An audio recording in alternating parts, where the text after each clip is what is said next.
The season is coming to a close, and we're going to take a look right now at the Coach of the Year odds. So right now, Dan Campbell and Kevin Stefanski tied at plus 175, leading candidates to win Coach of the Year this year. Right behind them, you have Mike McDaniel, plus 650, Shane Steichen, plus 650. D'Amico Ryans is rounding out the top five at plus 900. Who do you think takes home that award?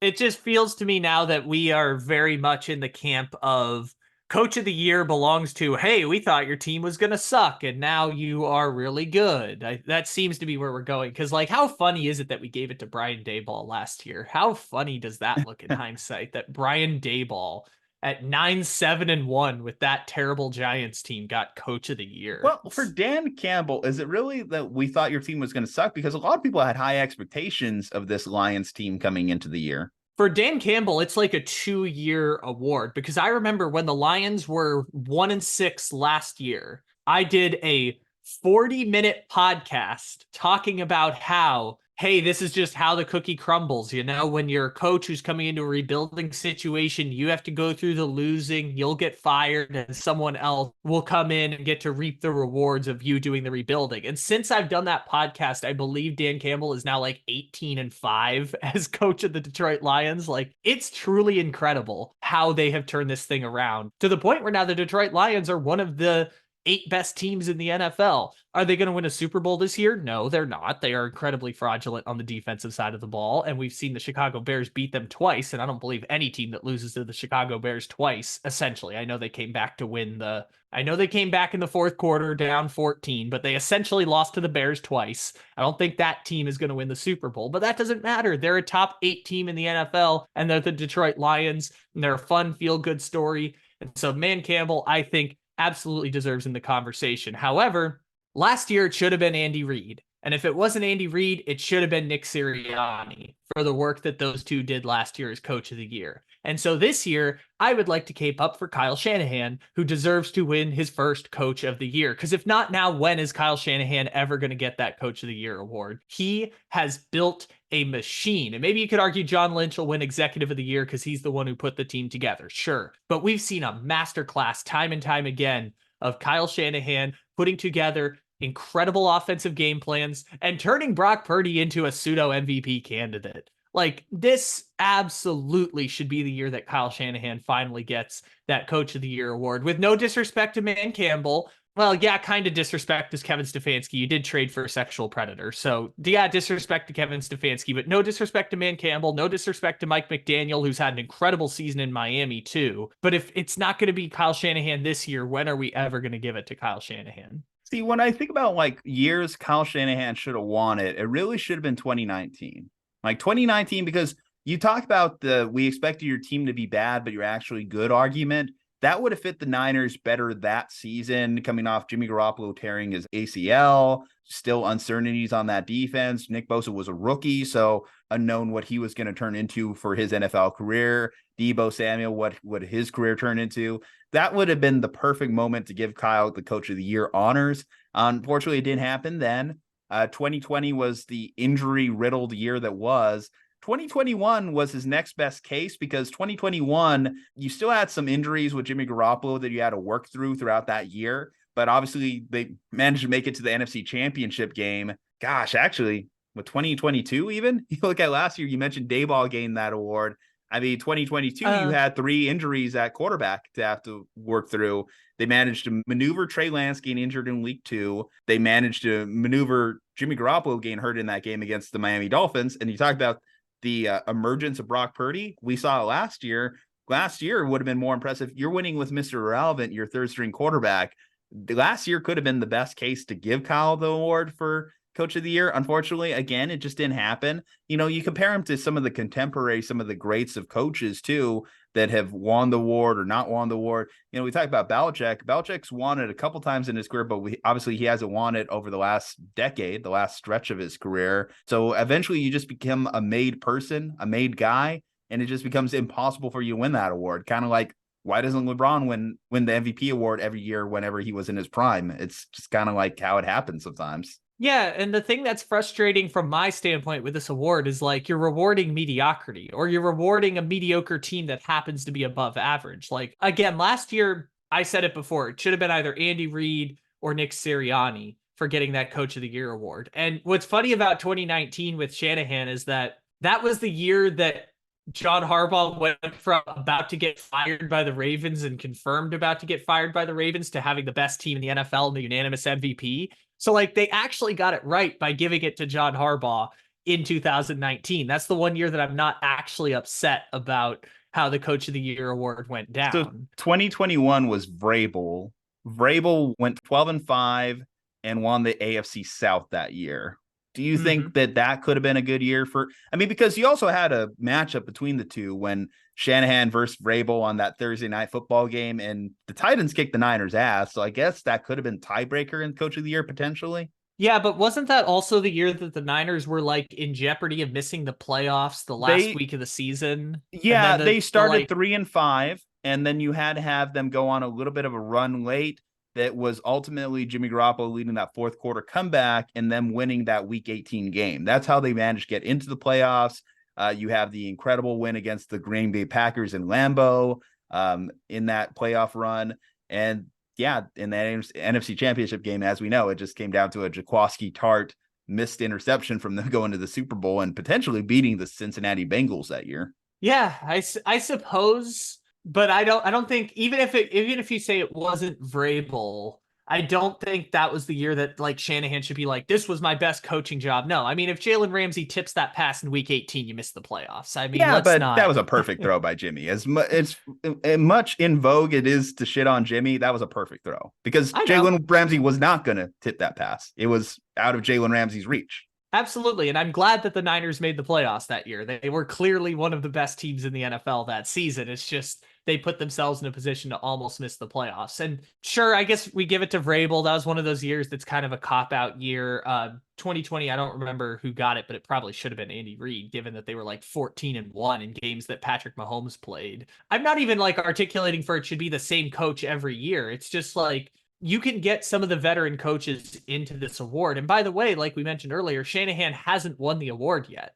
This is absolutely the year to reward Kyle Shanahan for the So if he won it, it would be kind of like a lifetime achievement award, basically. Like you talk about Dan Campbell getting a 2-year award, essentially, with him getting it this year. It would be rewarding Kyle Shanahan over this 7-year rebuild with the San Francisco 49ers. Because when he inherited the team, obviously 2017, this team was in rough shape. It was, in baseball terms, like a AAA roster, when he inherited this team. I wouldn't go as far as to say this is like a legacy award for 7 years of work. I would say this is an award for 2 years of work. Because in that same span that Dan Campbell was 18-6 or whatever, since I did the podcast saying that he was going to get fired and this was how it worked for the Lions. Since the Christian McCaffrey trade, which was at about the same time, the Niners are like 23-5. And when Trent Williams and Christian McCaffrey both play, they're like 20-2 or something like that. Like the 49ers, since they completely reinvented that offense,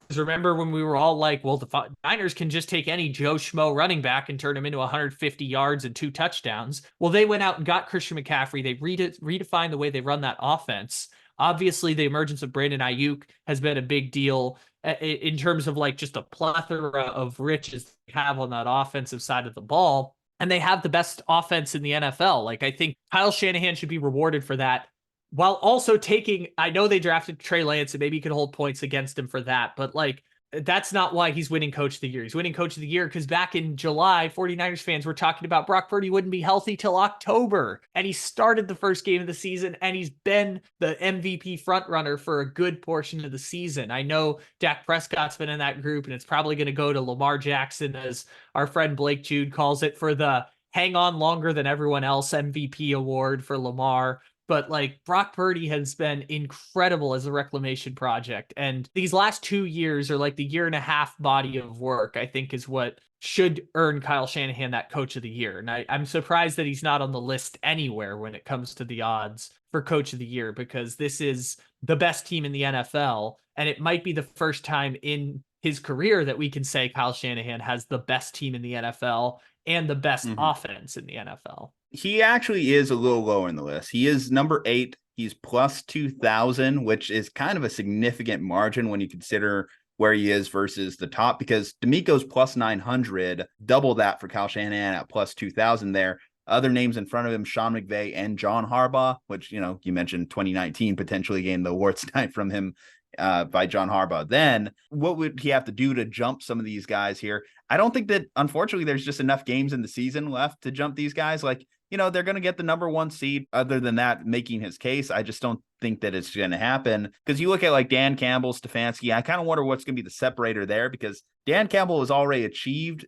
the maximum of what he's going to achieve this year, I think. But this Cleveland Browns, I mean, it is impressive. I know you mentioned like some of the other stuff going on. Let's stay away from that. But I would just say Stefanski, you know, you have to move on from Watson because of his injuries. You have to deal with PJ Walker at a certain point. Who else do they have in there? Dorian Thompson-Robinson. Yeah, DTR comes in. And then you get Joe Flacco off the couch at age 38. He's looking elite. Joe Flacco's looking elite here in 2023, the last few weeks of the season, completely changing fantasy matchups all across the world because he just happens to go crazy. He's like, you know, Amari Cooper's pretty good. I'm going to get Amari Cooper the ball. And Amari Cooper puts up 50 points in week 16. Just absolutely. If you were in the semifinals and you went against Amari Cooper, I'm sorry for you. That one must have been a painful game to watch, just how that one went. But yeah, like it is incredible. I do not want to just overshadow that coaching job, because how many guys have to go through 4 quarterbacks in a season? You just don't see it. Like it's just not something that's part of the norm. And again, I go to take this back to Shanahan. That's why 2022, you could probably said would have been another good year to make the case for him, because you have to go 3 quarterbacks deep and you still don't win the award. So it's interesting to see Stefanski here at the top of the list as well. If we're going to take the moral stuff and put it aside for a second, shouldn't Jim Schwartz get some love in this sense? Because he came in as the defensive coordinator and just completely reinvented that Cleveland defense. I feel like if Stefanski's going to be the beneficiary of having the number 2 ranked defense in the NFL, but that's he made a the big hiring. Jim Schwartz love. But he made the hiring, sure. You know, so you give him credit Sure. for making the hiring, because that's part of it. That's part of it too, because it also for Shanahan, if you're going to give him credit, his big thing is that he's had to replace defensive coordinators over the year to move on from Solo gracefully to get the Miko to now you're making it work with Steve Wilkes this year. I think that also kind of works to his credit. So I think it's just hiring the right people is also part of it. So you would say Stefanski made the right move there in hiring Jim Schwartz, and it's worked out great. And, you know, for Jim Schwartz, there's the possibility. I know there's also a award that doesn't really get talked about for like best assistant. Maybe he gets that, you know, given what the Cleveland Browns defense has been this year. Some of the others on the list, Mike McDaniel. So Mike McDaniel, this is kind of similar to Dan Campbell, I would say, in the sense that it's building it from the ground up. You know, you inherit a bad situation. You have draft picks taken away from you because of the Tom Brady thing. And you have this offense firing on all cylinders. Shane Steichen, D'Amico, you know, another similar case of we thought your team was going to be bad or average, but it ended up working out great. D'Amico, it's a shame because I feel if CJ Stroud doesn't get hurt, maybe he is in the top 2 of this award. But unfortunately, the CJ Stroud injuries just kind of changed the whole dynamic here. And same for Shane Steichen. Like, I think if Anthony Richardson stays healthy, he could really made his case this year. But, you know, he's made it work with Gardner Minshew. I don't know if it's worked to his advantage or disadvantage having Gardner throughout the year, because he could say, look, I've been able to make this work with Gardner. I've been able to get us into the playoff picture with Gardner Minshew, who a lot of you guys have kind of like cast aside into backup tier. Of those 5 that we just talked about, and I know you said McVay and John Harbaugh are also in that mix in terms of people at the top of the award list. Of that group, Dan Campbell, aka Man Campbell, as I like to call him, Man Campbell and Mike McDaniel are 2 very worthy Coach of the Year winners.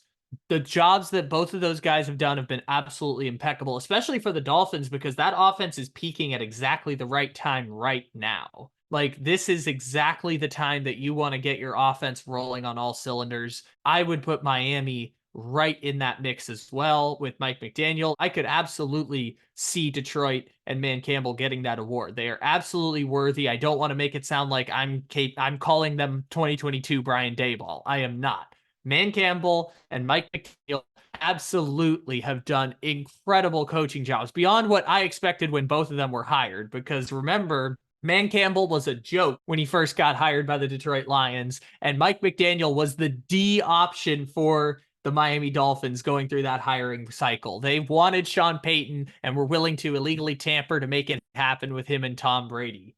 They wanted Jim Harbaugh as their future head coach. They wanted to interview Brian Daboll, but Brian Daboll did not accept their interview request because he was going to take the Giants job, which in hindsight, LOL, great job, Brian Daboll. And then they landed on Mike McDaniel, who has transformed their offense for the first time since Dan Marino was their quarterback. It was kind of hilarious this past game I was watching, seeing Stephen Ross celebrating in the owner's box, given that, yeah, you're right. He did just kind of luck into Mike McDaniel, but sometimes, it's better be lucky than good. And Mike McDaniel was the right coaching hire for them at this particular time. And it helped that they were aggressive and going after Tyreek Hill. And they decided, you know what, let's just build this team around speed. They had a vision of what they wanted to build this team like. And Mike McDaniel, again, people talk about like what role he had in Shanahan's like play calling when he was in San Francisco. Well, we got to see it when he went to Miami, and what he's done is nothing short of phenomenal. So yeah, Mike McDaniel, like he would be worthy. It's just, who has the best narrative, I think is just going to be kind of like the thing that kind of comes down to. We'll see. Are you resolute in giving it to Shanahan? Dan Campbell is number 2. I would give it to Shanahan at number 1, and then Mike McDaniel in there at number 3. Absolutely. I think that those are the 3 finalists in my eyes. And it's not a guarantee that it's over, but I just would absolutely love to see Kyle Shanahan be rewarded for the work that the 49ers have put up this year. If I'm going to put it myself, I would probably still give the award to Dan Campbell. I think the narrative is there for him. My entire life, I've never seen a good Detroit Lions team, and I'm seeing it this year in 2023. I got to give it to Dan Campbell there. When it comes to Shanahan, I have massive respect, obviously, for him as a Niners fan. That's not the trophy the Niners fans are worrying about. So we care a little bit less about the Coach of the Year award. So by all means, give it to these mid teams that happen to be good this year. Heck, I would put McDaniel, junior Niner, Mike McDaniel there as number 2. And then, Stefanski, because again, just like 4 quarterbacks, you just don't see that often in the NFL and have success. So he's probably just in the top 3 as far as like that. I think Vegas has it semi-right as far as where the odds are. But all right, guys, who do you think is taking home the award, Coach of the Year? We'd like to hear your thoughts in the comment section. Leave a like on the video, subscribe to the channel, follow us on all our social medias from Juju and Kyle. Stay safe, happy, and healthy. We'll see you next time.